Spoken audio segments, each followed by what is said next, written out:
السلام عليكم ورحمة الله وبركاته.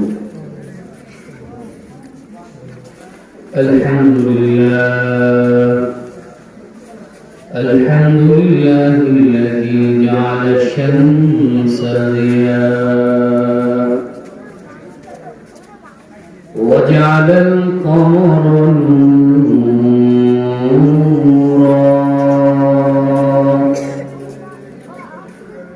وهدانا إلى طريق مستقيم وجعلنا من المؤمنين والمسلمين والصلاة والسلام على سيد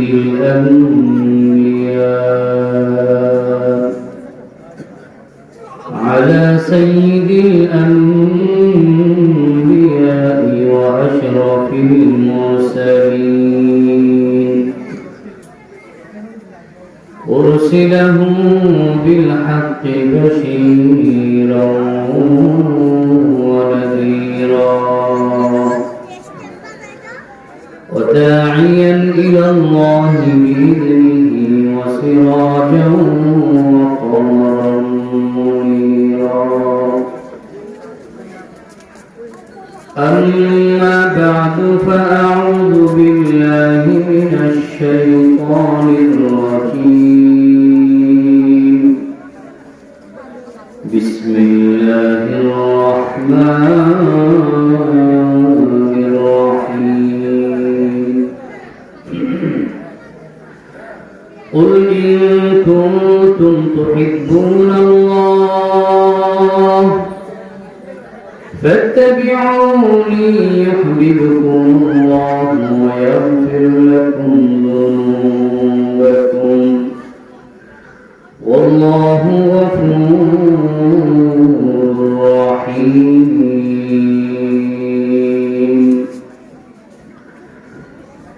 وقال النبي صلى الله تعالى عليه وسلم: من أحب سنتي فقد أحبني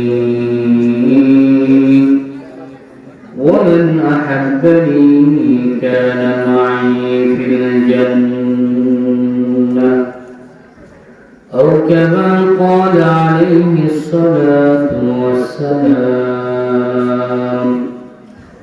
صدق الله مولانا العظيم وصدق رسوله النبي الكريم ونحن على ذلك لمن الشاهدين والشاكرين والحمد لله رب العالمين. وقال تعالى في شان حبيبه ومحبوبه آمرا ومخبرا: إن الله وملائكته يصلون على النبي يا أيها الذين آمنوا صلوا عليه وسلموا تسليما. اللهم صل على محمد وعلى آل محمد كما صليت على إبراهيم وعلى آل إبراهيم إنك حميد مجيد.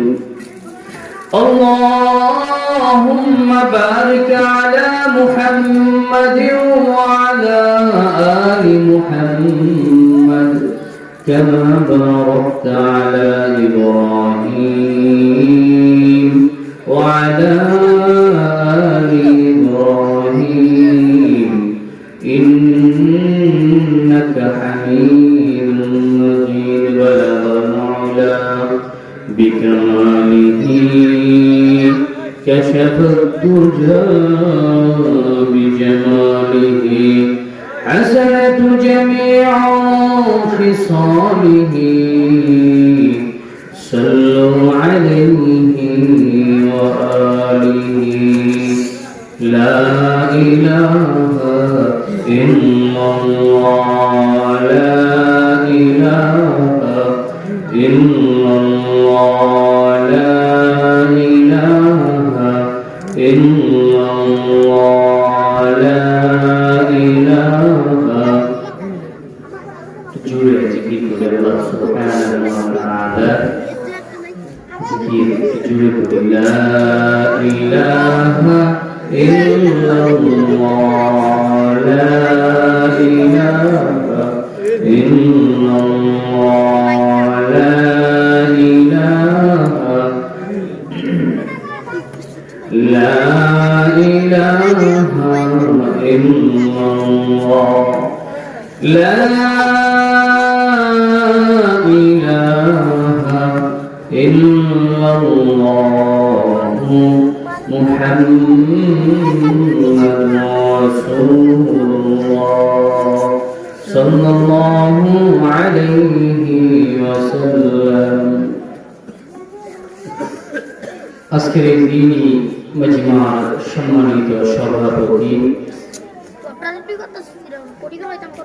দিন ও ঈমানের সংকটপূর্ণ বিপদসংকুল এই মুহূর্তে কনকনে শীতের প্রতিকূল আবহাওয়ায় এই দিনই মজলিস তথা জান্নাতের বাগানে সমবেত দিন প্রিয় ঈমান প্রিয় ভাইরা, মহান আল্লাহ সুবহানাহু ওয়া তাআলা আলিশান দরবারে অসংখ্য শুকর ও সুজুদ। যে মহান রব্বে কারীম আমাদেরকে অত্যন্ত দয়া ও মায়া করে ভালোবেসে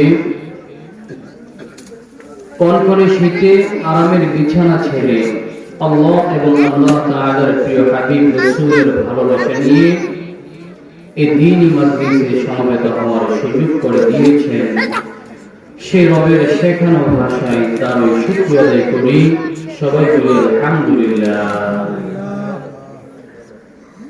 প্রিয় ভাইরা আমার, দ্বীনি কাজ ইচ্ছা করলে, ভালো কাজ ইচ্ছা করলেই সবাই করতে পারবে না। শুধুমাত্র আল্লাহ সুবহানাহু ওয়া তাআলা যাদেরকে সুযোগ দিবেন, যাদেরকে কবুল করবেন, আল্লাহ সুবহানাহু ওয়া তাআলা যাদেরকে ভালোবাসবেন, মুহাব্বত করবেন, আল্লাহ তাআলা যাদের কল্যাণ এবং মঙ্গল চাইবেন, শুধুমাত্র কেবলমাত্র তারাই ভালো কাজ করতে পারবে। ঠিক কিনা বলেন? এই যে মাহফিলের এলান হয়েছে, দেখবেন একটা মন্দ কাজের এলান লাগবে না, যদি শুনে যে ওখানে খারাপ কাজ হচ্ছে মানুষ জড়ো হয়ে যাবে।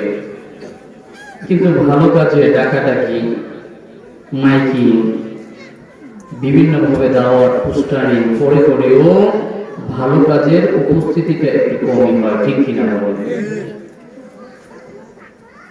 মানুষ কম হওয়া, মানুষ সংখ্যায় কম হওয়া, দলে কম হওয়া, এটা কোনো মন্দের লক্ষণ নয়। কারণ আল্লাহ সুবহানাহু ওয়া তাআলা নিজেই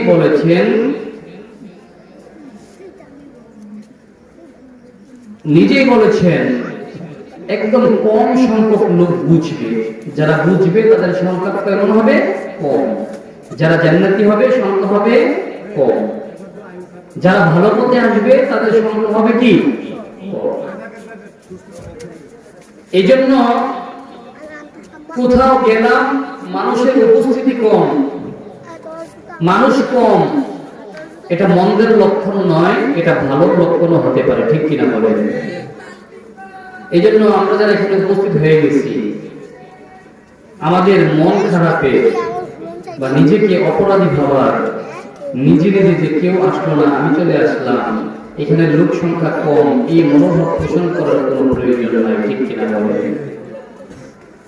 এখানে আসার দ্বারা বসার দ্বারা কি লাভ হলো, এর বিস্তারিত বলতে গেলে অনেক সময় লাগবে।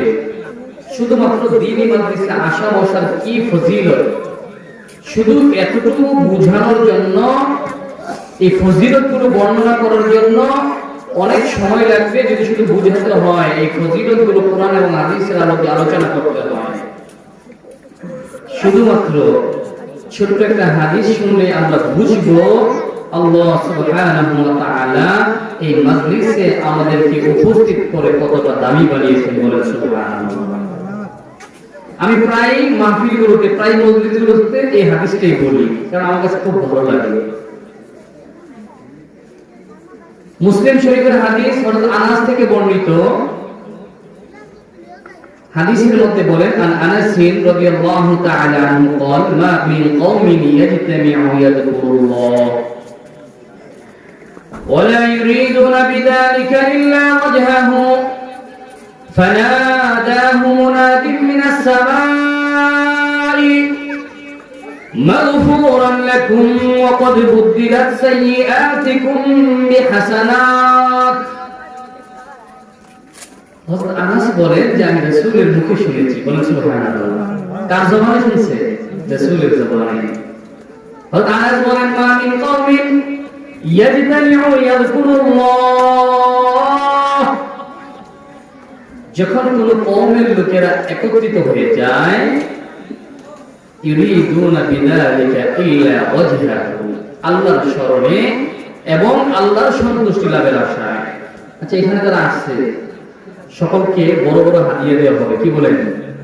যাওয়ার সময় খুব সুস্বাদু অনেক খাবার দাবার দিয়ে দেওয়া হবে, কি বলেন? হ্যাঁ, 5,000 10,000 টাকা একদম চেক লিখে দেওয়া হবে নাকি? কেন আসছে? ওয়ালা ইউরিদুনা বিযালিকা ইল্লা ওয়াজহাহু, এই লোকগুলো শুধুমাত্র কেবলমাত্র আমার আপনার মালিক একমাত্র আল্লাহর সন্তুষ্টির জন্য একত্রিত হয়ে যাবে। সুবহানাল্লাহ। আনাস বলেন, মা মিন কওমিন ইয়াজতামিউ ইয়াযকুরুল্লাহ ওয়ালা ইউরিদুনা বিযালিকা ইল্লা ওয়াজহাহু, যখন কোন কওমের লোকেরা একত্রিত হয়ে যাবে শুধুমাত্র কেবলমাত্র আল্লাহর সন্তুষ্টির জন্য, নবীজি সুসংবাদ দিলেন, ফানাদা মুনাদিন মিনাস সামাই, মাহফিলে এসে আসমান থেকে একদল ফেরেশতারা ডেকে ডেকে বলে, ফানাদাহু মুনাদিন মিনাস সামাই, হে কুটি, হে উত্তরপাড়া মধ্যপাড়ার মাহফিলে উপস্থিত হে তাওহীদি জনতা, হে মুমিনেরা, হে ভাইরা বোনেরা, যারা একত্রিত হয়েছে আল্লাহর সন্তুষ্টি লাভের জন্য, শোনো তোমাদের জন্য সুসংবাদ। ফানাদাহু মুনাদিন মিনাস সামাই, আসমান থেকে একদল ফেরেশতা ডেকে ডেকে বলে, ফানাদাহু মুনাদিন মিনাস সামাই, হে আব্দুল করিম, হে আব্দুর রহিম, কোথায় যাও, কোথায় যাও, সুসংবাদ গ্রহণ করে যাও, কোথায় যাও? মাহফিলে আসছো, কষ্ট করছো, আরামের বিছানা ছেড়ে এসে এখানে ঠান্ডার মধ্যে চাটাইয়ের মধ্যে বসে আছো, আসছো যারা, সুসংবাদ গ্রহণ করো। কি সুসংবাদ? ফানাদাহু মুনাদিন মিনাস সামাই মাগফুরান লাকুম, মাগফুরান লাকুম, আসমানের ফেরেশতারা ডেকে বলে, যারা এখন একত্রিত হয়ে গেছো, শোনো তোমাদের জন্য সুসংবাদ। কি সুসংবাদ?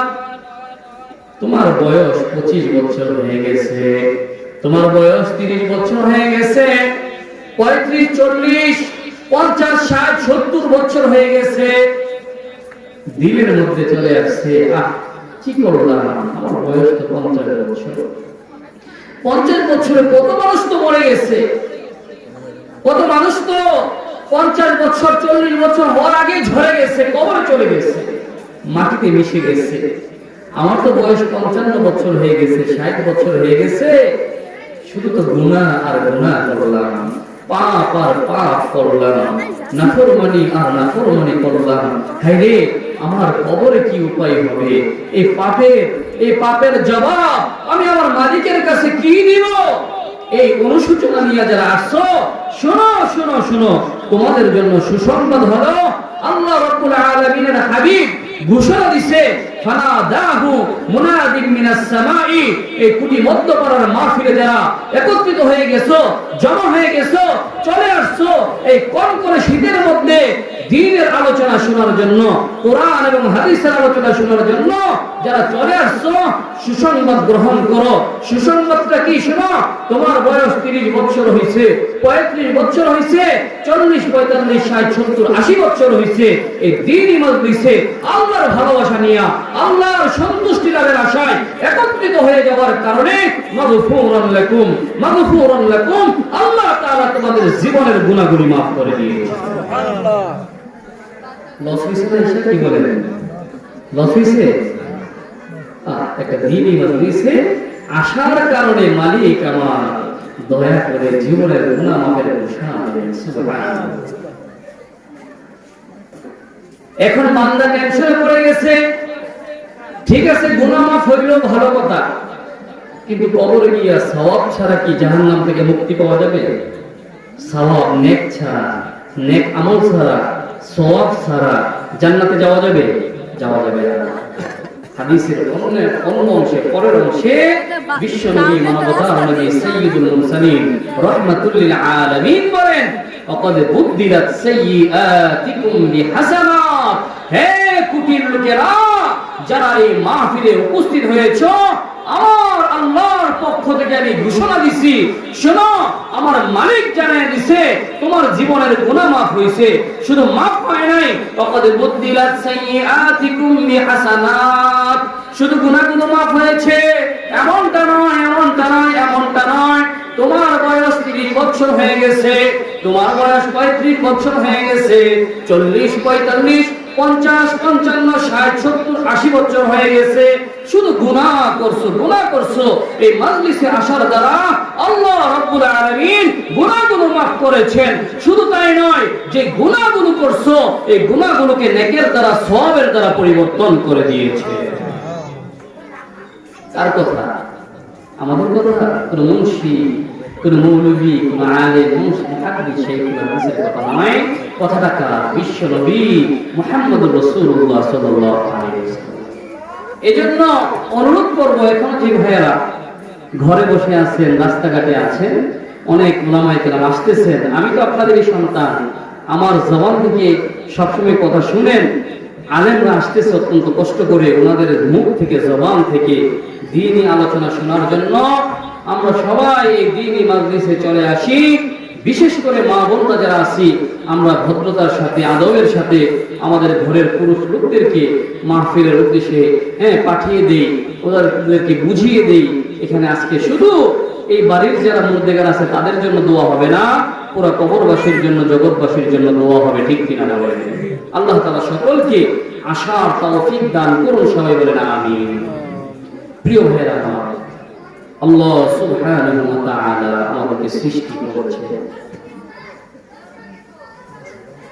আল্লাহ সুবহানাহু ওয়া তাআলা আমাদেরকে শুধু সৃষ্টি করেছেন এমনটি নয়, রব্বুল আলামিন আমাদেরকে আশরাফুল মাখলুকাত বানিয়েছেন, সৃষ্টির সেরা জীব মানুষ হিসেবে সৃষ্টি করেছেন, ঠিক কিনা বলেন? যদি শুধুমাত্র আল্লাহ আমাকে যে মানুষ বানাইছে, আমি যে মানুষ হইছি, আমি যে গাছ হই নাই, তরুণতা হই নাই, আমার আপনার ঘরের সামনে দিয়া নালার মধ্যে, ড্রেনের মধ্যে কত পোকামাকড় আছে। আল্লাহ তাআলা চাইলে আমাকে আপনাকে এরকম পোকামাকড় বানাইতে পারতো। আমার আপনার ঘরের সামনে গাছের মধ্যে কত পোকামাকড় আছে, আল্লাহ সুবহানাহু ওয়া তাআলা যদি চাইতেন আমাদেরকে এরকম পোকামাকড় বানাইতে পারতেন। আল্লাহ তাআলা চাইলে আমাদেরকে পাখি বানাইতে পারতেন। আল্লাহ তাআলা চাইলে আমাদেরকে কুকুর পর্যন্ত বানাইতে পারতেন, ঠিক কিনা বলেন? আচ্ছা, বানাইতে পারতেন শুধু এতটুকু না, বানাইতে পারেন এখনো, কি বলেন? এখন চাইলে পারবেন না? পারেন, যে আল্লাহ তাআলা এমন নমুনা দিচ্ছেন। ওয়ালাকাদ আলিমতুমুল লাযীনা আতাদাউ মিনকুম ফিস সাবতি ফাকুলনা লাহুম কুনু কিরাদাতান খাসিন। সূরা বাকারার মধ্যে আল্লাহ সুবহানাহু ওয়া তাআলা বলেন, ওয়ালাকাদ আলিমতুম, তোমরা সবাই জানো, আল্লাযীনা আতাদাউ মিনকুম ফিস সাবতি, শনিবারে যারা সীমা লঙ্ঘন করেছিল, ফাকুলনা লাহুম, আমি তাদেরকে বলেছি, কুনু কিরাদাতান খাসিইন, হেন বানর হয়ে যাও। বলেন নাউযুবিল্লাহ। একটা দল ছিল বনি ইসরাঈলের, যারা সাগরের পাড়ে বসবাস করত। এদেরকে আল্লাহ তাআলা নিষেধ করেছিলেন, হে সাগরের পাড়ে বসবাসকারী বনি ইসরাঈলরা, তোমরা শনিবার দিন কোনো মাছ ধরতে পারবে না। কিন্তু এরা আল্লাহর হুকুম অমান্য সরাসরি করে নাই, একটু কৌশল অবলম্বন করছে। কৌশলটা কি? এরা শনিবার দিন মাছ ধরতো না, এরকম গর্ত খুইরা রাখতো, মাছ আটকায় রাখতো। এই মাছগুলা রবিবার দিন ধরতো, শনিবারে মাছ ধরতো না। আল্লাহ বলেন, তোরা যত কলা কৌশলী করস না কেন, যতই মকরবাজি করস না কেন, আমি আল্লাহ তোদের চেয়ে বেশি জানি এবং বুঝি। ঠিক কিনা বলেন? আল্লাহ তাআলা তাদের এই কৌশলকে পছন্দ করেন নাই, তাদের এই সীমা লঙ্ঘনকে পছন্দ করেন নাই। ফলে তাদেরকে গজব দিয়া যুবকদেরকে বানর বানিয়ে দিয়েছিল, বৃদ্ধদেরকে শূকর বানিয়ে দিয়েছিল। নাউযুবিল্লাহ। এর দ্বারা প্রমাণিত হয়, আল্লাহ তাআলা চাইলে বান্দাকে যে কোনো মুহূর্তে, যে কোনো সময় মানুষকে বানর বানাইতে পারে, মানুষকে কুকুর বানাইতে পারে, মানুষকে ইচ্ছা করলে কীট পতঙ্গে রূপান্তর করে দিতে পারে। ঠিক কিনা বলে? ভাইরা আমার, আল্লাহ সুবহানাহু ওয়া তাআলা আমাদেরকে সৃষ্টি করেছেন আল্লাহর ইবাদত করার জন্য, আল্লাহ তাআলার বندگی করার জন্য। কিন্তু আমি সকাল বিকাল, সকাল সন্ধ্যা, দিনে রাতে, দিনের আলোতে আধারে সব সময় আমরা আল্লাহর নাফরমানিতে লিপ্ত। এরপরেও আল্লাহ তাআলা আমাদেরকে গজব দিয়ে ধ্বংস করেন না। ঠিক কিনা বলেন? আজকে যদি আল্লাহ তাআলা আইন করে দিতেন যে যে ফজরের নামাজ পড়বে না, তার পা গুলো বিকলঙ্গ হয়ে যাবে, পা গুলো ল্যাংড়া হয়ে যাবে, সে হাঁটতে পারবে না, পারতেন না? আইনটা করে দিতেন? পারতেন না নাকি? পারতেন তো? কথা বলেন, সবাই কথা বলেন। ভিডিও করে মোবাইল রাখেন, কথাগুলো বোঝার চেষ্টা করেন। ভিডিও করতে হবে না, নিজের রূহের মধ্যে কিছু ঘোরাক নিয়ে যান। আচ্ছা, আল্লাহ তাআলা যদি চাইতেন আইন করে দিতে যে যে ফজরের নামাজ পড়বে না, তার পা দুটো ল্যাংড়া হয়ে যাবে, হাঁটতে পারবে না, কি আইন করে দিতে পারতেন তো নাকি? যোহরের নামাজ পড়বি না, চোখ দুটো অন্ধ হয়ে যাবে, আর কোনদিন দেখবি না, আইন করতে পারতেন না? আসরের নামাজ পড়বি না, 40 দিন বেহুশ হয়ে পড়ে থাকবি, আইন করতে পারতেন না? মাগরিবের নামাজ পড়বি না, খানা খাইতে পারবি না, জবান আমি বন্ধ করে দিব, আইন করতে পারতেন না? এশারের নামাজ পড়বি না, 2 মাস পর্যন্ত ঘুম হবে না, আইন করে দিতে পারতেন। কিন্তু আল্লাহ সুবহানাহু ওয়া তাআলা কত দয়ার সাগর, কত দয়ার সাগর মালিক আমার, কত দয়ার সাগর। সারাদিন বাংলা কাজ করেছে, রাতের বেলা এসা অলসতা, এশার নামাজটুকু পড়ে নাই।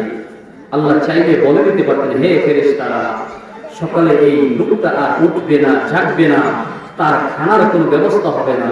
কিন্তু আল্লাহ তাআলা সে আইন করেন নাই। আল্লাহ বলেছেন, হে ফেরেশতারা, হে ফেরেশতারা, সারাটা দিন বান্দা আমার কাজ করে করে ক্লান্তি নিয়ে ঘরে ফিরছে, এই ক্লান্তি নিয়ে সে এসে ঘুমায়া পড়ছে, চাইস তার সকালের নাস্তাটা বন্ধ করিস না। আমি মালিক অর্ডার দিলাম, আমি মালিক নির্দেশ দিলাম, সকালের নাস্তাটার ব্যবস্থা করে দিস। সুবহানাল্লাহ। সারা রাত বান্দা ঘুমাইছে আল্লাহকে ভুইলা, সকালে উঠছে, ওইটা কাজে যাবে, ফজরের নামাজটুকু পড়ে নাই। আল্লাহ তাআলা চাইলে আইন করে দিতে পারতেন, হে ফেরেশতা, এগুলো তো ফজরের নামাজ পড়ে নাই, দুপুরের খাবারটা বন্ধ করে দেন না। মালিক আমার বলতেছে, হে ফেরেশতারা, আমার বান্দা কাজে বের হইছে, দুপুর পর্যন্ত কাজ করে ক্লান্তি নিয়ে এরকম ভাবে আছে, তার ক্লান্তি দূর করার জন্য দুপুরের খাবার প্রয়োজন, চাই দুপুরে তার রিজিকটা বন্ধ করিস না, তার দুপুরের খাবারটা ব্যবস্থা করে দে। সুবহানাল্লাহ। বান্দা দুপুর খাইছে, খাইছে দিনটা কাটাইছে। আল্লাহ তাআলা চাইলে বলতে পারতেন, সারাটা দিন সে তার নিজেকে নিয়ে ব্যস্ত ছিল, আমি আল্লাহকে একটা বারের জন্য ডাকে নাই, আমি আল্লাহকে এরকম ভাবে একটা বারের জন্য আল্লাহ বলে ডাকে নাই, রাত্রের খাবারটা তার হারাম করে দে, রিজিক বন্ধ করে দে।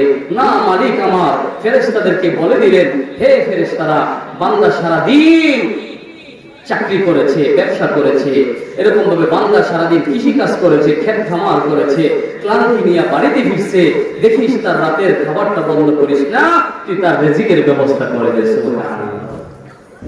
সেই মালিকের নাফরমানিতে আমরা লিপ্ত, সেই মালিকের নাফরমানিতে আমরা লিপ্ত। আমাদের আগে যারা দুনিয়াতে আসছিলেন তারা আছে নাকি? আজ থেকে 100 বছর আগে কুটিতে যারা দাপটের সাথে শাসন করত, যাদের কথায় কোটি কাঁপত, কোটি বাজার কাঁপত, বাংলাদেশ কাঁপত, তারা আছে? নাই। যদি ব্যতিক্রম না হয়, আমরা যারা এখানে উপস্থিত আছি, আগামী 100 বছর পরে এখানে একটা লোকও আমরা থাকবো না, ঠিক কিনা বলেন? একটা লোকও থাকবো না। হয়তো ব্যতিক্রম হয়ে যদি কেউ 100 বছর 150 বছর হায়াত পেয়ে যেটা ভিন্ন, কিন্তু এটা স্বাভাবিকভাবে হয় না। এই 100 বছর পরে নতুন একটা প্রজন্ম আসবে, এই বাড়ির মালিক থাকবে অন্যরা, এই মালিক, এই বাড়ি, এই ঘর, এই বাজার, এই এলাকা ভোগ করবে অন্যরা, আমরা কেউ থাকবো না। একটু যদি ভাবি, আজ থেকে 200 বছর আগে যারা ছিল দুনিয়াতে, এদের কয়জনের নাম আমরা জানি বলেন? জানি নাকি? জানি না। আমাকে এমন কাজ করে যেতে হবে, এমন আমল করে যেতে হবে, আমি অনন্তকাল কবরে পড়ে থাকবো, কেউ আমার নাম নিবে না, কেউ আমাকে চিনবে না, আমার জন্য কেউ নাম নিয়ে দোয়াও করবে না। তখনও যেন আমি কবরে শুয়ে শুয়ে মালিকের পক্ষ থেকে কিছু সওয়াবের অধিকারী হয়ে জাহান্নাম থেকে মুক্তি পেয়ে নাজাত পেতে পারি, এমন আমল আমাকে দুনিয়া থাকতেই করতে হবে, ঠিক কিনা? এমন একটা সময় আসবে যখন হাজারো চেষ্টা করলেও একটা নেক আমল করা যাবে না, ঠিক কিনা বলেন? ইয়াউমা লা ইয়ানফাউ মালুন ওয়ালা বানুন। একটা সময় আসবে যখন হাজারো মাল, কুটি বাজারে 10টা ভিট আছে, ব্রাহ্মণবাড়িয়া শহরে 3টা বাড়ি আছে, ঢাকাতে 2টা বাড়ি আছে, হ্যাঁ, আমেরিকাতে 3টা ফ্ল্যাট আছে, এই সবগুলো কোটি কোটি টাকার ব্যালেন্স আছে ব্যাংকে, এই সবগুলো জমা করে যদি আমার পাশে রেখে দেওয়া হয়, আমার কোনো ফায়দা হবে না, কেউ আমাকে ফিরাতে পারবে না, এমন একটা সময় আসতেছে, ঠিক কিনা বলেন? আল্লাহ এই জন্য সতর্ক করেছেন, ইয়াউমা লা ইয়ানফাউ মালুন ওয়ালা বানুন। এমন একটা সময় আসবে মাল কোনো কাজে আসবে না, ওয়ালা বানুন। ছেলে মেয়ে, এক ছেলে ব্যারিস্টার, এক ছেলে প্রফেসর, এক ছেলে ডাক্তার, কোনো কাজে আসবে না, এমন একটা সময় আসবে, ঠিক কিনা বলেন? আমার রূহ চলে গেছে, আমি মরে গেছি, মৃত্যুর বিছানায় আমি পড়ে গেছি, আমার লাশটা পড়ে আছে। এখন আমার ব্যারিস্টার ছেলে আইসা যদি হাজারো পাওয়ার দেখায়, আমার মন্ত্রী ছেলে আইসা যদি হাজারো পাওয়ার দেখায়, প্রশাসনের ভয় দেখায়, এরকম প্রশাসনের দাপট দেখায়, আমার কোনো লাভ হবে সেদিন? এই জন্য আল্লাহ সতর্ক করেছেন, ইয়াউমা লা ইয়ানফাউ মালুন ওয়ালা বানুন। তোমার সামনে এমন একটা সময় আসতেছে যে সময়টাতে তোমার ছেলে কোনো কাজে আসবে না, তোমার সম্পদ কোনো কাজে আসবে না, তোমার ছেলে ব্যারিস্টার কোনো কাজে আসবে না, তোমার ছেলে মন্ত্রী কোনো কাজে আসবে না, তোমার ছেলে এমপি কোনো কাজে আসবে না, তোমার ভাই চেয়ারম্যান কোনো কাজে আসবে না, তোমার বন্ধু বড় দাপুরশালী কোনো কাজে আসবে না। সেই সময়টা অপেক্ষা করো, খুব কাছাকাছি, ওই সময়টার জন্য অপেক্ষা করো। আমি দেখতেছি টাইমটা একেবারে কাছে, তুমি আমার কাছে আসবে, যদি আমার সন্তুষ্টি নিয়ে আসতে পারো আমার পক্ষ থেকে নাজাত পাইবা, আর যদি আমার অসন্তুষ্টি নিয়ে আসো এমন পাকড়াওয়ের শিকার হবে। এরকম ভাবে হাদিসের মধ্যে আছে, এই নাফরমান গুলা যারা আল্লাহর সন্তুষ্টি নিয়ে কবরে যেতে পারবে না, কবরে রাখার সাথে সাথে দুপাশের মাটি এমন ভাবে চাপ দিবে, চাপের চুটে মানুষের এই যে পাজরের হাড় গুলো একটা আরেকটার ভিতরে ঢুকে যাবে। এমন একটা সময় আসবে নবীরা পর্যন্ত ইয়া নাফসি নাফসি নাফসি বলবে। হযরত ইব্রাহিম আলাইহিস সালাম বলবে, আমার ছেলে ইসমাঈলের জবাব সে দিবে, মালিক আমাকে বাঁচাও। দাউদ আলাইহিস সালাম বলবে, আমার ছেলে, হ্যাঁ হ্যাঁ আমার ছেলে, এরকম ভাবে দাউদ বলবে আমার ছেলের জবাব সে দিবে।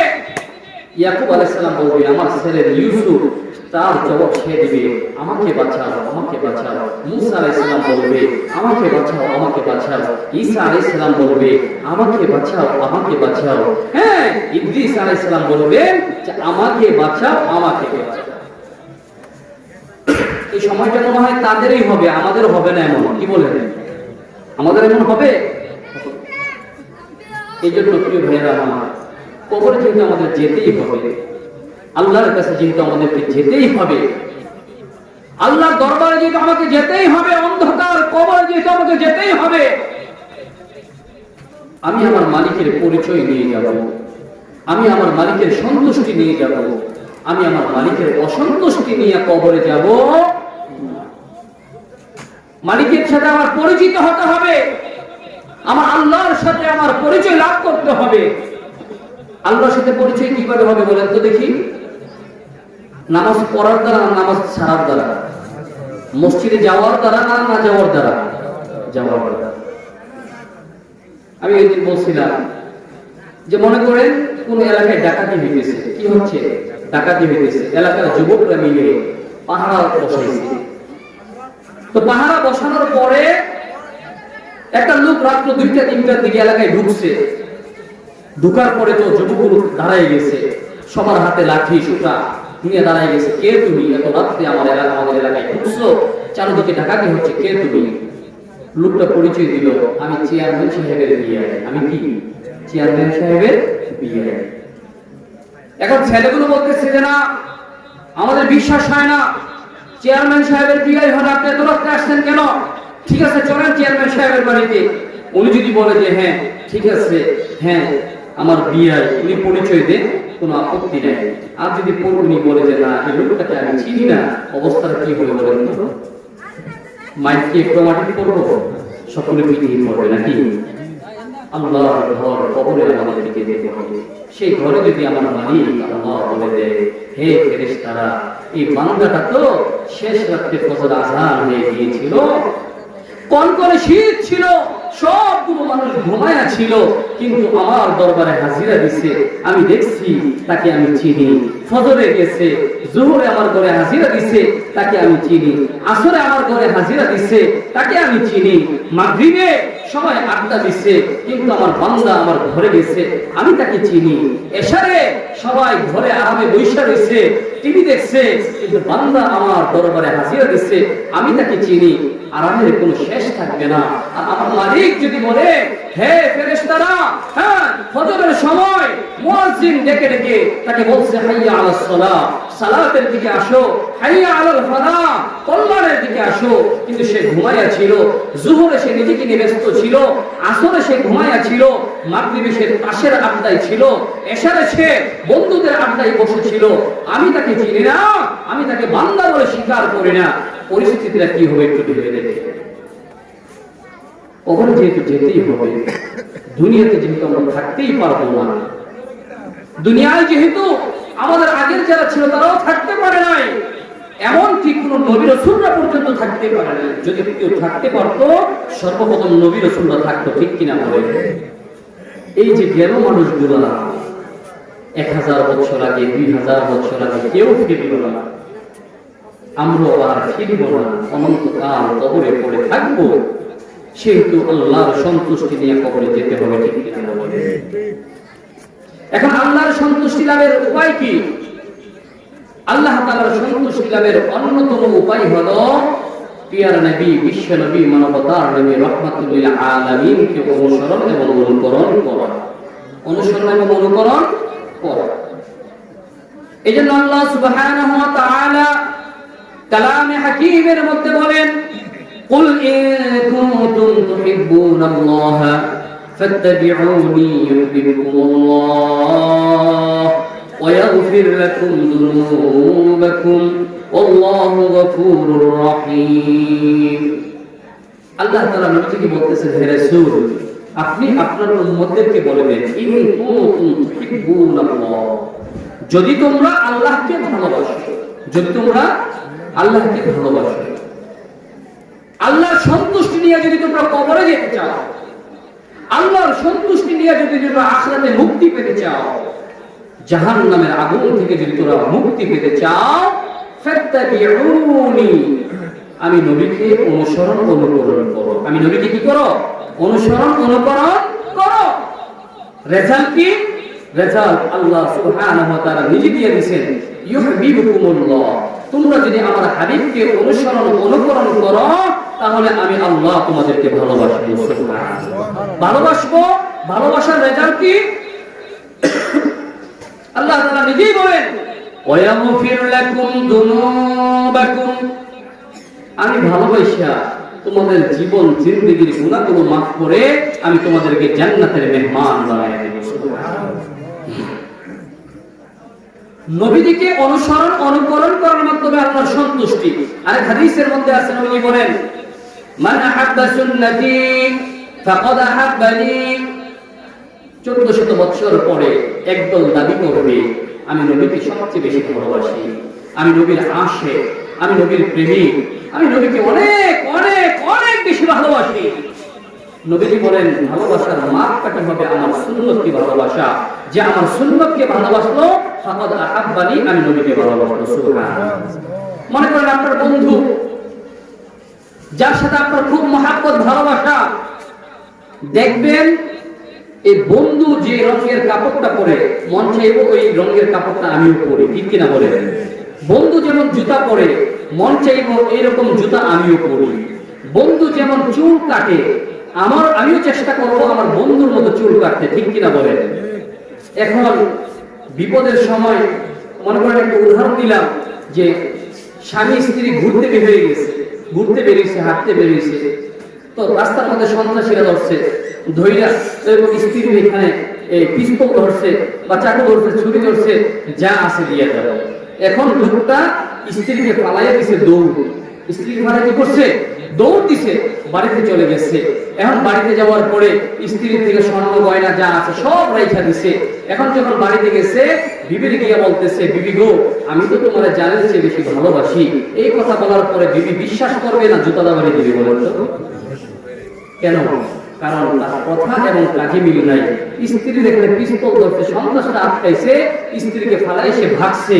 ঠিক কেউ যদি বলে যে আমি নবীকে ভালোবাসি, কিন্তু সে নবীর সুন্নাত মানলো না, নবীকে ভালোবাসি সে এরকম মুখে দাঁড়িয়ে রাখলো না, নবীকে ভালোবাসি নবীর মতো নামাজ পড়লো না, বললো আমি নবীকে ভালোবাসি নবীর মতো চুল কাটলো না, বললো আমি নবীকে ভালোবাসি নবীর মতো মাথায় টুপি দিল না, আমি বললো আমি নবীকে ভালোবাসি তার খাবার নবীর খাবারের সাথে মিলল না, সে বললো আমি নবীকে ভালোবাসি, সে এরকম নবীর পরিবার নীতির সাথে আমার পরিবার নীতি মিলল না, নবীর লেনদেনের সাথে আমার লেনদেন মিলল না, আমার কথাবার্তার সাথে আমার নবীর কথাবার্তার মিলল না, তাহলে আমি যদি বলি যে নবীকে আমি ভালোবাসি জানের চাইতে, এই কথাটা সত্য হবে না, এটা ভণ্ডামি এবং বাটপারি হবে, ঠিক কিনা বলে? ভালোবাসার মাপকাঠি নবীজি নিজেই বলেছেন, মান আহাব্বা সুন্নতি ফাকাদ আহাব্বানি, যে আমার সুন্নতকে ভালোবাসলো সে আমি নবীকে ভালোবাসলো। সুবহানাল্লাহ। ওমান আহাব্বানি, নবীর ভালোবাসার লাভ কি? কানা মাই ফিল জান্নাহ, যে নবীকে সুন্নতের মাধ্যমে ভালোবাসবে তার ঠিকানা হবে, নবীজি বলতেছেন, আমি নবীর সাথে জান্নাতে থাকবো। এই জন্য ভাইরা আমার, শুধু দাবির মাধ্যমে না, কাজে কর্মে প্রমাণ করতে হবে যে হ্যাঁ আমি রাসূলকে আমার জীবনের চাইতে ভালোবাসি, আমি আমার রাসূলকে আমার ছেলের চাইতে ভালোবাসি, আমি আমার রাসূলকে আমার বন্ধুর চাইতে বেশি ভালোবাসি, আমি আমার রাসূলকে আমার বিবির চাইতে বেশি ভালোবাসি, আমি আমার রাসূলকে আমার এরকম আমার ভাইদের চাইতে বেশি ভালোবাসি, আমি আমার রাসূলকে আমার বংশের মানুষের চাইতে বেশি ভালোবাসি, আমি আমার রাসূলকে আমার সম্পদের চাইতে বেশি ভালোবাসি, আমার বাড়ি, আমার গাড়ি, আমার ভিড়, আমার এরকম ফ্ল্যাট, এই সব কিছুর চাইতে আমি নবীকে ভালোবাসি, এটা কাজে কর্মে প্রকাশ করতে হবে, ঠিক কিনা বলে? দেখেন রাসূল সাল্লাল্লাহু আলাইহি ওয়াসাল্লামের ভালোবাসা কি জিনিস, দুইটা উদাহরণ দিতেছি আপনাদের সামনে। হযরত আশরাফ আলী থানভী রাহিমাহুল্লাহ, মুজাদ্দিদ মিল্লাত বলা হতো নাকি, হযরত থানভী রাহমাতুল্লাহি আলাইহি একদিন রাতের বেলা বৃদ্ধ বয়সে, কোন বয়সে? বৃদ্ধ বয়সে, বৃদ্ধ হয়ে গেছে। ওনার লিখিত কিতাবের সংখ্যা, ওনার লিখিত কিতাবের, সবাই বলেন, ওনার লিখিত কিতাবের সংখ্যা হলো 2000। কয় হাজার? 2000 কিতাব আমরা পড়েও শেষ করতে পারবো না। আর উনি লিখছে, বলেন সুবহানাল্লাহ। ওনার লিখিত কিতাবের সংখ্যা 2000। এত বড় আলেম, এত বড় মুজাদ্দিদ, এত বড় হাকিমুল উম্মাহ। রাত্র গভীর, স্ত্রীকে বলছে চলো আমরা বাহিরে চলে যাই। স্ত্রী বলতেছে কেন এত রাতে কেন বের হইবেন? চলো পাশের মাঠে যাবো। কেন? মাঠে কি? চলো না যাই। গেছে মাঠে, গিয়ে বলতেছে বিবি আমার রাসূল তো বিবির সাথে এরকম দৌড় প্রতিযোগিতা করছে। বলেন সুবহানাল্লাহ। দৌড় প্রতিযোগিতা করছে। রাসূল সাল্লাল্লাহু আলাইহি ওয়াসাল্লাম একবার হযরত আয়েশা সিদ্দিকা রাদিয়াল্লাহু তাআলা আনহার সাথে দৌড় প্রতিযোগিতা রাখছেন। রাসূল সাল্লাল্লাহু আলাইহি ওয়াসাল্লাম ইচ্ছাকৃতভাবে আয়েশাকে আগাইয়া দিয়েছে, রাসূল পিছিয়ে গেছে যেন আয়েশা খুশি হয়ে যায়। সুবহানাল্লাহ। আমার রাসূল তো দৌড় প্রতিযোগিতা করছে, কিন্তু আমি তো বৃদ্ধ হয়ে গেছি। এখন যদি দিনের বেলা তোমাকে নিয়ে দৌড় প্রতিযোগিতা করি, মানুষ বলবে বৃদ্ধ বয়সে থানবী মনে মাথা খারাপ হয়ে গেছে। এই জন্য এই বৃদ্ধ বয়সে বিবির নিয়ে দৌড়াদৌড়ি করে মাঠের মধ্যে দিনের বেলা করলে মানুষের বদগুমান হবে, মানুষ খারাপ ধারণা করবে। কিন্তু আমার মনের ভিতরে একটা দুঃখ, একটা কষ্ট যে আমার প্রিয় হাবিবের একটা সুন্নাত আমার থেকে ছুটে যাইতেছে। এখন আমি এই সুন্নাতটা কিভাবে আমল করব, কিভাবে পালন করব? এখন যদি রাত্রের গভীরে আমি তোমার সাথে দৌড় প্রতিযোগিতা লাগি, দুনিয়ার মানুষ দেখবে না, কিন্তু আমার রাসূলের সুন্নাত আদায় হয়ে যাবে। সুবহানাল্লাহ। দেখেন রাসূলের ভালোবাসা কত দিনের মধ্যে থাকে। রাসূলের একটা সুন্নাত ছুটে যাবে এই বৃদ্ধ বয়সে বিবির সাথে দৌড় প্রতিযোগিতা, এই সুন্নাতটা যেন না ছুটে। রাতের গভীরে হযরত থানবী রাহমাতুল্লাহি আলাইহি নিজ বিবিকে নিয়ে মাঠে চলে গেছে। গিয়ে বলতেছে বিবি তুমি দৌড় দাও, আমি তোমার পিছনে পিছনে দৌড়বো। আমার হাবিব একবার তার রাসূল সাল্লাল্লাহু আলাইহি ওয়াসাল্লাম নিজের বিবিকে জিতাইয়া দিছে, নিজে পিছনে পড়ে গেছে ইচ্ছাকৃতভাবে বিবিকে খুশি করার জন্য। তুমি দৌড়ো, তুমি আমার সামনে চলে যাও, আমার হাবিবের সুন্নাতটা আদায় হয়ে যাবে। সুবহানাল্লাহ। দেওবন্দ মাদ্রাসা, ভারতের দারুল উলুম দেওবন্দ মাদ্রাসার প্রতিষ্ঠাতা ছিলেন হযরত কাসিম নানতাবী রাহিমাহুল্লাহ। ইংরেজরা তার বিরুদ্ধে, আপনারা জানেন যে 200 বছর পর্যন্ত ইংরেজরা আমাদের এই ভারত উপমহাদেশে শাসন করেছে, শোষণ করেছে। আলেম উলামারা ইংরেজদের বিরুদ্ধে কথা বলার কারণে হযরত কাসিম নানতাবী রাহমাতুল্লাহ আলাইহির বিরুদ্ধে গ্রেফতারি পরোয়ানা শুধু তাই নয়, বরং এরকম ইংরেজ গভর্নর আইন জারি করে দিচ্ছে, এরকম আদালতের মাধ্যমে রায় করে দিচ্ছে মৌলানা কাসেম নানতাবীকে যেখানে পাইবা সেখানে ফায়ার করো। এরকম একটা নোটিশ দিয়ে দিচ্ছে, এরকম একটা আদালতের মাধ্যমে এরকম একটা রায় করে দিচ্ছে। হযরত কাসেম নানতাবী রাহমাতুল্লাহি আলাইহি আত্মগোপনে চলে গেছেন। 3 দিন আত্মগোপনে ছিলেন। 3 দিন পরে হযরত কাসিম নানতাবী রাহমাতুল্লাহি আলাইহি জনসম্মুখে চলে আসছেন, মসজিদে নামাজ পড়তে গেছেন। সবাই বলতেছে যে হুজুর আপনি তো 3 দিন পর্যন্ত আত্মগোপনে ছিলেন, এখনো তো আপনার বিরুদ্ধে যে রায় হয়েছিল যে আপনাকে দেখলেই ফায়ার করে দেওয়া, শুট করে আপনাকে মেরে ফেলা, এই রায় এখনো প্রত্যাহার করা হয়নি। কিন্তু আপনি আত্মগোপন থেকে কেন বের হয়ে আসলেন? এখন ইংরেজ প্রশাসন যদি আপনাকে পায়, গুলি করে আপনাকে হত্যা করবে, ফায়ার করে আপনাকে শেষ করে দিবে, আপনার জীবন শেষ হয়ে যাবে। আপনার বিরুদ্ধে রায় তো এখনো প্রত্যাহার হয় নাই। আপনি 3 দিন কেন এরকম আত্মগোপনে ছিলেন? এখন কেন বের হয়ে আসলেন? এখনো তো আপনার বিরুদ্ধে রায় বহাল আছে। হযরত কাসিম নানতাবী রাহমাতুল্লাহি আলাইহি বলতেছে, হে দেওবন্দের লোকেরা, হে আমার মুসলিম ভাইয়েরা, হে আমার বন্ধুরা, আপনজনেরা, হে আমার ছাত্ররা, হে আমার উস্তাদেরা, শোনো, 3 দিন পর্যন্ত আমি আত্মগোপনে ছিলাম। আমি আমার জীবনের ভয়ে নয়, আমাকে ইংরেজ প্রশাসন পেলে হত্যা করবে, গুলি করবে, এই ভয়ে নয়। আমি 3 দিন পর্যন্ত আত্মগোপনে ছিলাম শুধুমাত্র আমার হাবিবের সুন্নাত আমল করার জন্য। ঘটনা কি? রাসূল করিম সাল্লাল্লাহু আলাইহি ওয়াসাল্লাম যখন মক্কা থেকে মদিনায় হিজরত করছিলেন, কাফেররা পিছন থেকে ধাওয়া করলো। আবু জাহেলের বাহিনী, উতবা শাইবার বাহিনী রাসূল মক্কা ছেড়ে মদিনায় চলে যাচ্ছে এই খবর পেয়ে তারা পিছন থেকে ধাওয়া করলো। রাসূল করিম সাল্লাল্লাহু আলাইহি ওয়াসাল্লাম গায়ে সওরের মধ্যে হযরত আবু বকর সিদ্দিককে নিয়ে 3 দিন আত্মগোপনে ছিলেন। কয়দিন? 3 দিন।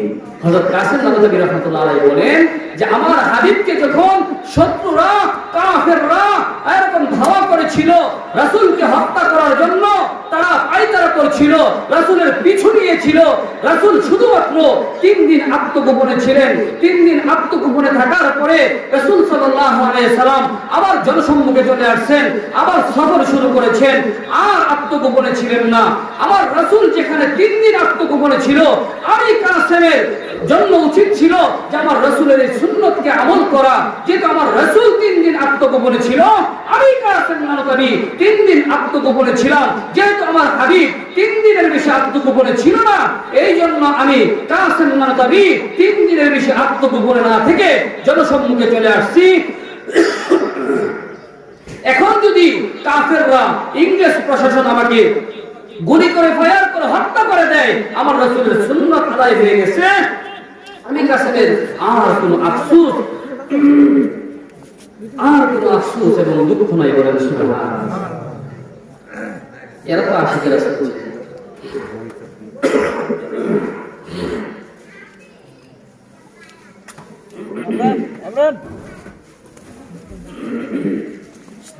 তারা ছিল আশিকের রাসূল। বৃদ্ধ বয়সে হযরত থানবী রাতের আধারে বিবিকে নিয়ে মাঠে চলে গেছে যেন রাসূলের সুন্নাত না ছুটে। কাসেম নানবী জানে যদি আমি এখন জনসম্মুখে চলে যাই, আত্মগোপন থেকে আমি বের হয়ে আসি, ইংরেজ প্রশাসন আমাকে গুলি করবে, ফায়ার করবে, আমাকে হত্যা করবে। এই ভয় আশঙ্কা থাকা সত্ত্বেও 3 দিনের বেশি আত্মগোপন করেন নাই। কেন? রাসূলের সুন্নতের খেলাফ হয়ে যাবে। সুবহানাল্লাহ। আমরা তো আশিকের রাসূল, নিজেকে আশিকের রাসূল দাবি করি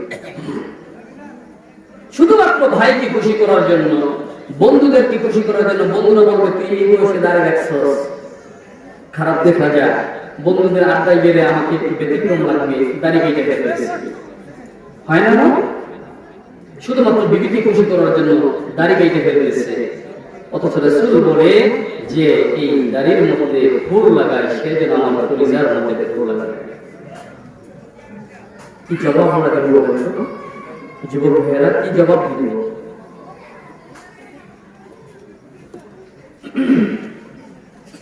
হযরত হুযায়ফা বিন ইয়ামান রাদিয়াল্লাহু তাআলা আনহু পারস্যের বাদশার দরবারে গেছে।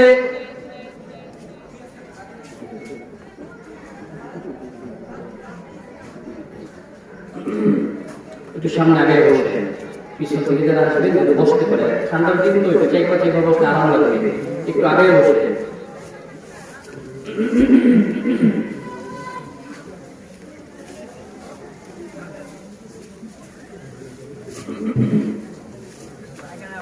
হযরত হুযায়ফা বিন ইয়ামান রাদিয়াল্লাহু তাআলা আনহু পারস্যের বাদশার দরবারে গেছে। কোথায়?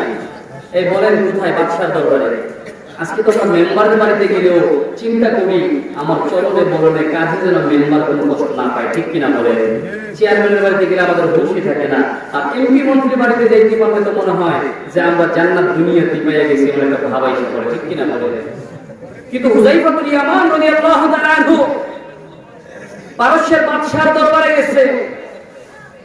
তৎকালীন সবচেয়ে বেশি প্রভাবশালী বাদশা তারা, তাদের কথায় পৃথিবী থরথর করে কাঁপে। বাদশার দরবারে যাওয়ার পরে খাবার খাইতে বসছে। খাওয়ার সুন্নত কয়টা বলেন তো? কেউ জানেন খাবার খাওয়ার সুন্নত কয়টা? বলেন তো দেখি, কেউ আছেন যে খাবারের সুন্নত, খানা খাওয়ার সুন্নতটা আমি জানি, কেউ আছেন? খানার সুন্নত কয়টা? 16টা। কয়টা? 16টা। এর মধ্যে একটা সুন্নত হলো খানা খাওয়ার আগে উভয় হাত কবজি পর্যন্ত ধৌত করা। সারা জীবন ওয়াজ শুনেন, গল্প শুনেন, বিভিন্ন ইতিহাস ইচ্ছা শুনেন, কিন্তু আমল শিখেন না, এতে কোনো লাভ হবে না। কোনো লাভ হবে? আমল শিখতে হবে। এই খাবারের সুন্নত কয়টা বলেন? সবাই বলেন। খানার সুন্নত কয়টা? সবাই একটু জোরে বলেন। খানার সুন্নত কয়টা? আজকে জবান খুলে একটু বলেন, আল্লাহকে সাক্ষী রাখেন, হে রাসূল আপনার আপনার ভালোবাসায় মাহফিলে গিয়া সুন্নাত শিখছিলাম, আল্লাহ রাসূল আপনার জন্য সুপারিশ করবে। সুবহানাল্লাহ। খানার সুন্নাত কয়টা? 16টা। এক নাম্বার, উভয় হাত কবজি পর্যন্ত ধৌত করা। কি? উভয় হাত কবজি পর্যন্ত ধৌত করা। 2, দস্তরখান বিছায় খাবার খাওয়া। কি করা? দস্তরখান। দস্তরখানটা কি? মনে করেন অতিরিক্ত একটা কাপড় অথবা ওয়াল ক্লথ জাতীয় এমন কিছু নিচে রাখা, পরিষ্কার, যেটা পরিষ্কার হবে যেন খাবারের কোনো অংশ পড়লে এটা উঠায় খাওয়া যায়।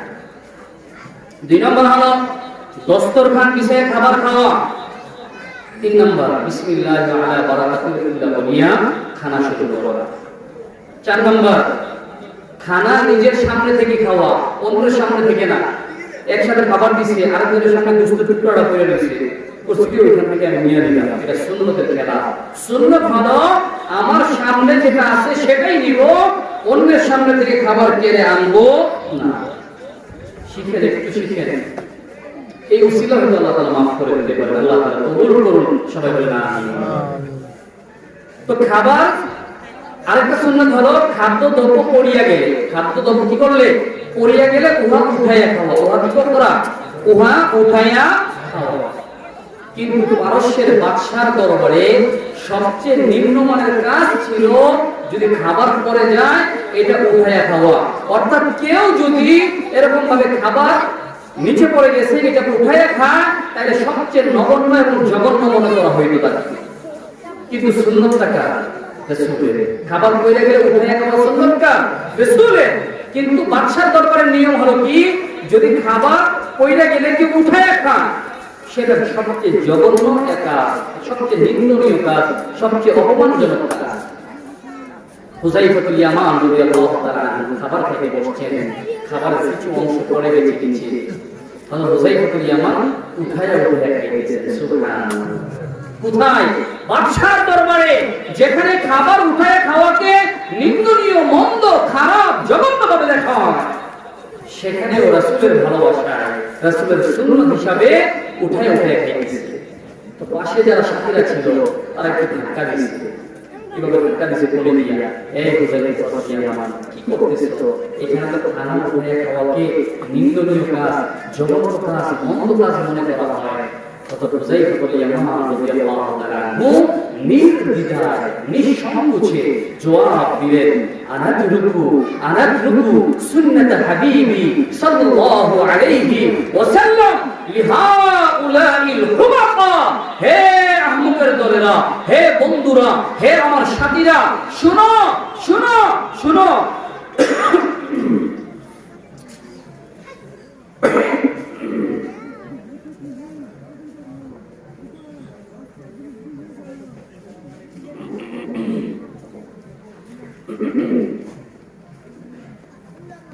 হুযায়ফাতুল ইয়ামান নিঃসংকোচে জবাব দিলেন, আনাদরুকু সুন্নাত হাবিবি সাল্লাল্লাহু আলাইহি ওয়াসাল্লাম লিহাউলাইল হুমাকা। হে সাথীরা, হে বন্ধুরা, এই সমস্ত আহমক লোকদের কারণে যারা দুনিয়াকে প্রাধান্য দিচ্ছে, হইতে পারে সে দুনিয়ার বাদশা, দুনিয়ার ক্ষমতার অধিকারী, তার কথায় দুনিয়া কাঁপতে পারে, তার কথায় তোমরা উদ্ঘোষ করতে পারো, দুনিয়ার মানুষ প্রকম্পিত হইতে পারে, আতঙ্কিত হইতে পারে, কিন্তু আমি হুযায়ফাতুল ইয়ামানের কাছে আমার হাবিবের চাইতে, আমার প্রিয় রাসূলের চাইতে এদের দাম আমার কাছে বেশি না। শোনো, আমি কি আমার হাবিবের সুন্নাত, আমার হাবিবের সুন্নাত খানা পড়ে গেলে উঠাইয়া খাওয়া, এই সুন্নাতটা ছেড়ে দিব লিহাউলাইল হুমাকা।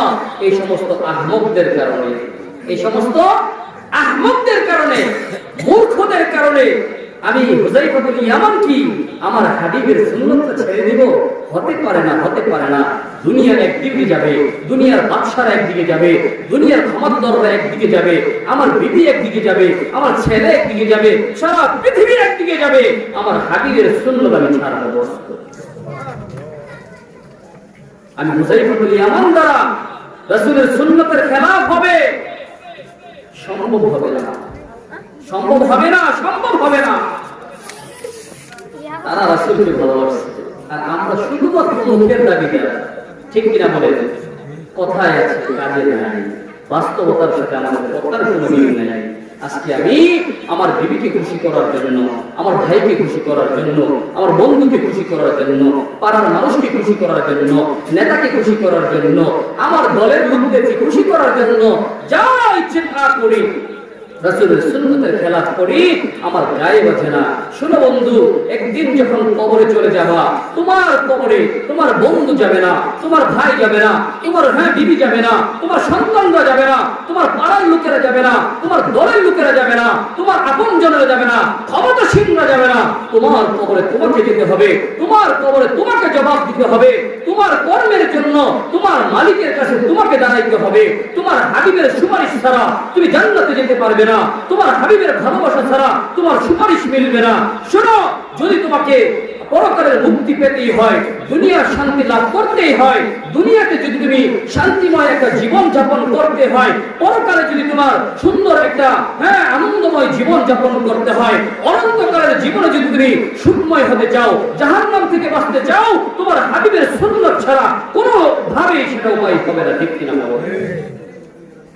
এই জন্য সাহাবায়ে কেরাম বুঝে গেছে যে না, আমার হাবিবের সুন্নতের মধ্যে কল্যাণ, আমার হাবিবের সুন্নাত মানার মধ্যেই আমার সফলতা, আমার হাবিবের সুন্নাত মানার মধ্যেই আমার শান্তি, আমার হাবিবের সুন্নাত মানার মধ্যেই আমার ইহকালের শান্তি, পরকালের মুক্তি। ঠিক কিনা বলে? এই জন্য আপনাদের উদাত্ত আহ্বান জানাবো, যারা এখনো সুন্নতগুলো সম্পর্কে উদাসীন, সুন্নত সম্পর্কে যারা এখনো উদাসীন, আমরা সুন্নতমুখী হই, রাসূলের সুন্নতগুলো শেখার চেষ্টা করি, জানার চেষ্টা করি। পারি না, ইমাম সাহেবের কাছে একটু সময় দিই, হুজুর খানার সুন্নতগুলো আমাকে শিখান, মসজিদে প্রবেশ করার সুন্নতগুলো শিখান, মসজিদ থেকে বাইরে হওয়ার সুন্নতগুলো আমাকে শিখান, জুমার দিনের সুন্নতগুলো আমাকে শিখান, প্রস্রাব পায়খানা করার সুন্নতগুলো আমাকে শিখান, ঘুমানোর সুন্নতগুলো আমাকে শিখান, নামাজের সুন্নতগুলো আমাকে শিখান, রুকুর সুন্নতগুলো আমাকে শিখান, সিজদার সুন্নতগুলো আমাকে শিখান। আমি আমার ছেলেকে লালন পালন করব, এই লালন পালন করার সুন্নতগুলো আমাকে শিখান। আমি চাকরি করব, চাকরির সুন্নতগুলো আমাকে শিখান। আমি ব্যবসা করব, আমার ব্যবসার সুন্নতগুলো শিখান। হুজুর আমি ক্ষেতখামারি করব, এই ক্ষেতখামারিতে আমার রাসূলের কি সুন্নত আছে, এই সুন্নতগুলো শিখান। খোদার কসম, খোদার কসম, দুনিয়ার মানুষগুলো যদি একটা মাস ট্রাই করে সুন্নতের উপরে, সকল অশান্তি দূর হইয়া সমাজে শান্তির ফুল দ্বারা তৈরি হয়ে যাবে। শুনেন, সুন্নত মানার মধ্যে যে কল্যাণ, সুন্নত মানার মধ্যে যে কল্যাণ, এর কয়েকটা উদাহরণ দিই। আমেরিকাতে এক মুসলিম বোন,